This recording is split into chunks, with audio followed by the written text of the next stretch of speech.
السلام علیکم ورحمۃ اللہ وبرکاتہ۔ ناظرین، آپ کا استقبال ہے آپ کے اپنے پسندیدہ پروگرام 5 منٹ کے مدرسے میں۔ ہمارا آج کا پہلا موضوع ہے قرآن۔ اللہ تعالیٰ نے فرمایا ربنا انک من تدخل النار فقد اخزیتہ وما للظالمین من انصار۔ اے ہمارے پالنے والے، تو جسے جہنم میں ڈال دے، یقیناً تو نے اسے رسوا کیا اور ظالموں کا مددگار کوئی نہیں۔ یہاں پر ذلت اور رسوائی سے مراد ہے کہ جب لوگوں کے سامنے جن لوگوں کو جہنم میں ڈالا جائے گا وہ یقیناً ذلت اور رسوائی کا ذریعہ ہوگا۔ جس دن ظالموں کو ہمیشہ ہمیش کے لیے جہنم میں ڈال دیا جائے گا، ان کا کوئی مددگار نہ ہوگا۔ ایسے موقع سے اصحاب عقل، اصحاب دانش، مومن اللہ کی پناہ مانگتے ہیں۔ ایسی ذلت و رسوائی سے اللہ کی پناہ مانگتے ہیں۔ مجھے اور آپ کو بھی مانگنا چاہیے کہ ہم اللہ رب العالمین سے دعا کریں کہ اللہ تعالیٰ تو ہمیں آخرت میں ذلیل ہونے سے بچا، ذلیل ہونے سے محفوظ رکھ، آخرت کی ذلت سے محفوظ رکھ۔ وہی دعا جو ہے اس آیت میں سکھائی گئی ہے، ربنا انک من تدخل النار فقد اخزیتہ وما للظالمین من انصار، کہ اس دن جو ہے ظالموں کا کوئی مددگار نہیں ہوگا، وہ رسوائی کا دن ہوگا، ان کے لیے وہ ذلت کا دن ہوگا۔ مجھے اور آپ کو بھی اللہ رب العالمین سے اس ذلت اور اس رسوائی سے پناہ مانگنی چاہیے۔ ناظرین، چلتے ہیں ہمارے آج کے دوسرے موضوع کی طرف، مگر اس سے پہلے آپ سے گزارش، آپ ہمارے ویڈیو کو لائک کریں، کمنٹ کریں، شیئر کریں، ہمارے چینل کو سبسکرائب کرنا نہ بھولیں۔ آپ خود بھی سبسکرائب کریں، اپنے گھر والوں کو بھی کروائیں، اپنے دوست و احباب کو بھی کروائیں۔ ہمارا آج کا دوسرا موضوع ہے سنت۔ سنت میں ہم لوگ بات کر رہے ہیں وطر کے تعلق سے، اور ہم نے وطر کی رکعتیں دیکھ لی۔ ہم نے دیکھا کہ 1 رکعت وطر بھی ثابت ہے اللہ کے نبی سے، 3 رکعت وطر بھی ثابت ہے، 5 رکعت بھی ثابت ہے، 7 رکعت بھی ثابت ہے، اور 9 رکعت بھی ثابت ہے۔ اور ہم نے 5، 7 اور 9 وطر کا طریقہ بھی دیکھ لیا۔ اب ہم دیکھیں گے 3 رکعت وطر پڑھنے کا طریقہ، کیونکہ 1 رکعت تو نارمل جیسے پڑھتے ہیں وطر ویسی ہی پڑھی جائے گی، 1 رکعت پڑھی جائے گی اور ایک ہی رکعت میں سلام قاعدہ جو ہے تشہد میں بیٹھ کر کے سلام پھیر دیا جائے گا۔ لیکن جب 3 رکعت پڑھی جائے گی تو اس کے کچھ طریقے احادیث میں اللہ کے نبی صلی اللہ علیہ وسلم سے ثابت ہے، انشاءاللہ وہ طریقے ہم دیکھیں گے۔ پہلا طریقہ یہ ہے کہ 3 رکعت میں 2 رکعت پہلے پڑھی جائے، پہلے 2 رکعت پڑھی جائے، تشہد میں بیٹھا جائے، پھر سلام پھیر دیا جائے، اس کے بعد 1 رکعت جو ہوتی ہے وہ پڑھی جائے۔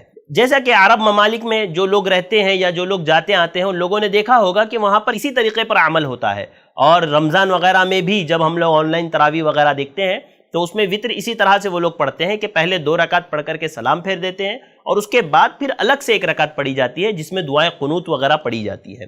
اور یہ صحیح احادیث سے بھی ثابت ہے یہی طریقہ۔ صحیح بخاری اور صحیح مسلم میں جو روایت حضرت عبداللہ ابن عمر رضی اللہ تعالیٰ عنہ سے مروی ہے، وہ فرماتے ہیں کہ اللہ کے نبی صلی اللہ علیہ وسلم رات کی نمازوں کو 2 رکعتیں کر کے پڑھتے تھے اور آخر میں 1 رکعت وطر پڑھتے تھے۔ اسی طرح صحیح بخاری اور مسلم میں متفق علیہ روایت ہے جو حضرت عائشہ رضی اللہ تعالیٰ عنہا فرماتی ہے کہ اللہ کے نبی صلی اللہ علیہ وسلم رات میں 11 رکعتیں پڑھتے، یعنی تہجد کی آپ 11 رکعتیں پڑھتے، ہر 2 رکعتوں کے بعد جو ہے آپ سلام پھیر دیا کرتے تھے اور 1 وطر پڑھ لیتے، یعنی آخر میں 1 وطر پڑھ لیتے۔ تو 3 وطر اس میں ہوتی جس میں سے 2 پر آپ سلام پھیر دیتے اور پھر 1 رکعت الگ سے پڑھتے، اور حتیٰ کہ بعض روایتوں میں یہاں تک آیا ہے کہ آپ 3 وطروں کے درمیان میں فصل کرتے سلام کے ذریعے سے، اور کبھی کبھار بات بھی کرتے، جیسے کہ مسند احمد وغیرہ میں ہے، حضرت عبداللہ ابن عمر رضی اللہ تعالیٰ عنہ سے مروی ہے کہ اللہ کے نبی صلی اللہ علیہ وسلم 2 رکعت کے بعد سلام پھیر دیتے اور 1 وطر میں فصل کیا کرتے تھے۔ سلام کی آواز، جب وطر آپ پڑھ کر کے سلام پھیرتے تو اس میں آپ کی آواز بھی آتی تھی۔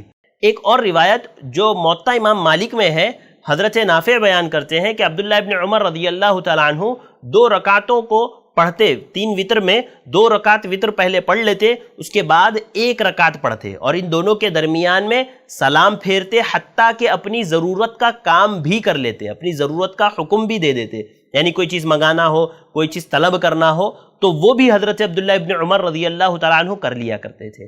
تو ناظرین، یہ 3 وطر پڑھنے کا سب سے پہلا طریقہ ہے۔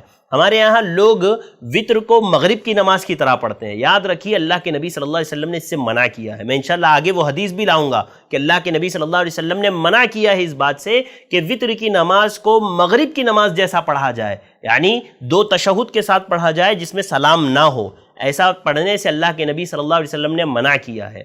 مجھے اور آپ کو چاہیے کہ جو سنت سے طریقہ ثابت ہے اس پر عمل کریں، بہت آسان ہے۔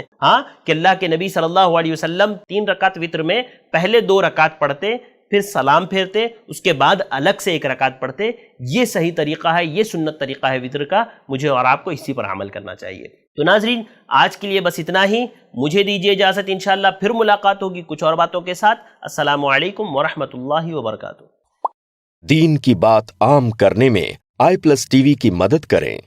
پے ٹی ایم یا گوگل پے کے لیے ہمارے نمبرز پر ٹرانسفر کریں.